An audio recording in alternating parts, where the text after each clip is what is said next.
Welcome to WB Mason Postgame Extra, exclusively on SNY.TV. Tuesday night, the Mets lost their sixth in a row, falling in Miami 2-1. Mets at a 1-0 lead going to the bottom of the ninth. Jeremy Hefner pitching the game of his life, but it all fell apart in the bottom of the ninth inning. Well, he pitched great. He deserved to be out there. You know, he earned his way. He said he felt great. But falling behind Coughlin obviously was, that didn't help. And then, we couldn't stop it again. He's a guy that doesn't like movement, and I got to 3-1, and I left the sinker up, and he put a good swing on it. So I tip my hat to him. Unfortunately, it happened in the wrong part of the game. Well, he took a 1-0 lead into the bottom of the ninth inning, throwing a 4-hitter or 3-hitter at the time, and gave up a leadoff pinch hit single, a pass ball, a very costly pass ball by Anthony Recker, advanced the runner, a bunt by the leadoff hitter Juan Pierre in front of the mound. Recker properly thrown to third base. The call was called safe, but it was obvious that Coughlin, the runner, was off the bag. Mets did not get the call. Now it's first and third.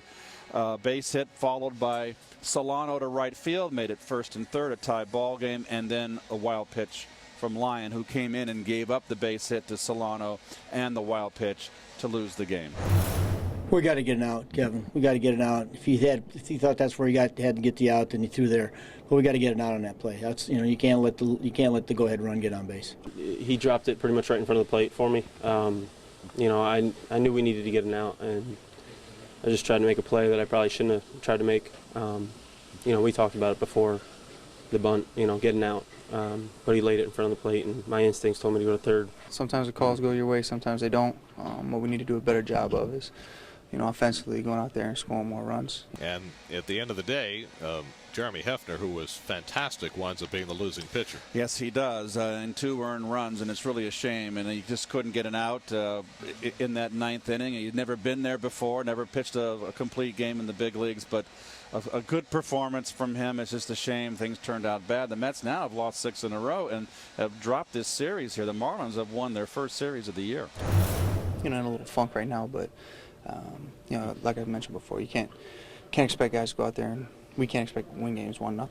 Recker, who was subbing for John Buck, who caught 15 innings the night before, had the only RBI, but a run on 4 hits. The Mets just aren't doing anything offensively. That has been the issue. The Mets have not been hitting and scoring runs, and they got only 4 tonight of Kevin Slowey, who pitched a very fine game, got a no decision, won 8 innings, 4-hit ball, 1 run. But the Mets have been striking out a lot, so it's a lot of troublesome signs right now. And, when you're going bad, and if this seems like the world's going to come to an end, nothing can go your way. You got to pick yourselves up, and so this is what the game is about. It's played by men. You got to act like a man. You got to act like a pro, and get out here and get ready to play tomorrow. Yeah, it's tough, but it's one of 162. So obviously we're going through a little rough stretch right here, but we'll come out, and G's going to throw a good game tomorrow and get momentum into the off day and carry it into Atlanta. So the Mets finish April at 10-15. They'll try and salvage a game here in Miami on Wednesday afternoon in the final game of the series. Our coverage begins at 12 noon with Pepsi pregame live. Dylan G pitches for the Mets against lefty Wade LeBlanc. That'll do it for WB Mason Postgame Extra. Be sure to join us after every game for exclusive coverage on SNY.TV.